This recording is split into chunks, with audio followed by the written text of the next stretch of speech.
Alors, comme je l'ai dit tout à l'heure, là, je vais vous expliquer la façon dont ça s'est passé à partir du moment où j'ai trouvé sur Internet la clinique Biotexcom.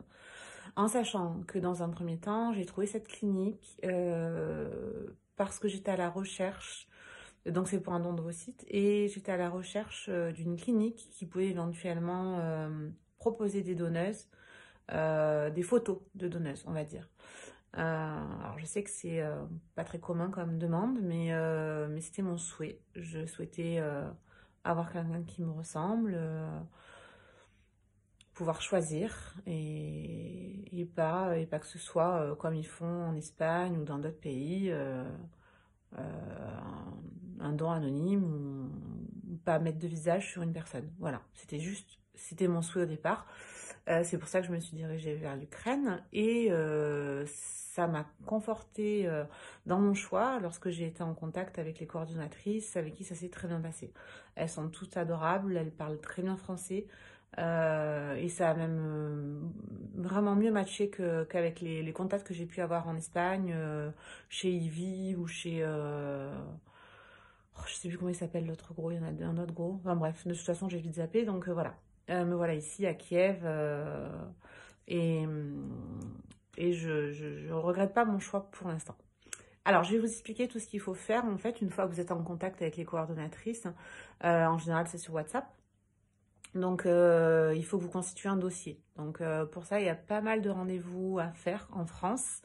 Il va falloir que vous preniez rendez-vous avec votre médecin pour faire des attestations. Donc, il faut faire déjà une écho pelvienne. Donc, il va falloir une attestation de votre docteur, de votre généraliste. Une mammographie également. Donc, ça, c'est pareil. Il faut que vous récupériez des ordonnances parce que les ordonnances ici ne les font pas. C'est en France qu'il faut les récupérer. Il faut que vous fassiez toute la batterie de tests sanguins, c'est-à-dire sérologie, syphilis, hépatite B, etc. Il va falloir que vous alliez voir votre gynécologue également pour qu'il vous procure une attestation comme quoi vous n'avez pas de contre-indication pour votre grossesse.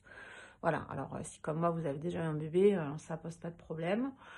Ensuite, il va falloir aller voir le cardiologue pour qu'il vous fasse une attestation comme quoi vous n'avez pas de problème cardiovasculaire. Il va falloir faire un cariotype de vous et de votre mari. Alors ça, c'est un peu galère. Il faut aller voir le médecin. Ensuite, il faut aller faire des analyses de sang. Et c'est un truc qui prend un petit moment. Genre 3 semaines. Et ensuite, il va falloir remplir le document de Biotexcom avec tous vos renseignements. À partir du moment où votre dossier sera complet, vous aurez ou pas l'acceptation du docteur. Donc ici, ils transcrivent tout ce que vous envoyez. Et une fois que vous avez tout envoyé par WhatsApp, il n'y a pas besoin de se trimballer le dossier énorme jusqu'à Kiev. Donc ça, c'est quand même très pratique. Voilà, donc pour faire ça, moi j'ai mis environ, je dirais bien 3 mois, parce que le temps d'avoir les ordonnances, le temps de prendre les rendez-vous, moi je suis sur Lyon, c'est bien chargé, donc il faut toujours compter un mois et demi pour le moindre rendez-vous avec un professionnel. Mais bon, ça prend environ on va dire 3 4 mois. Et ensuite, une fois que tout est OK, que vous avez votre accord, vous pourrez prendre votre billet d'avion pour la ville du départ jusqu'à Boryspil. Alors, je connaissais pas forcément cet aéroport avant de faire des recherches dessus. C'est un aéroport qui se trouve proche de Kiev et qui est très bien. Franchement, il est tout neuf, il est correct, il est tout neuf.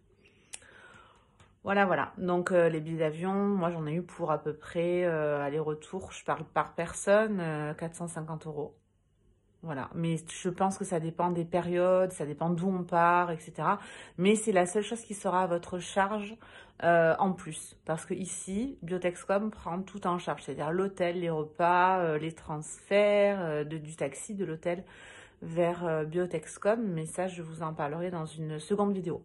Voilà, cette première vidéo, c'était surtout pour vous dire tout ce qu'il fallait faire en France à partir du moment où vous êtes en contact avec eux pour pouvoir accéder au programme et être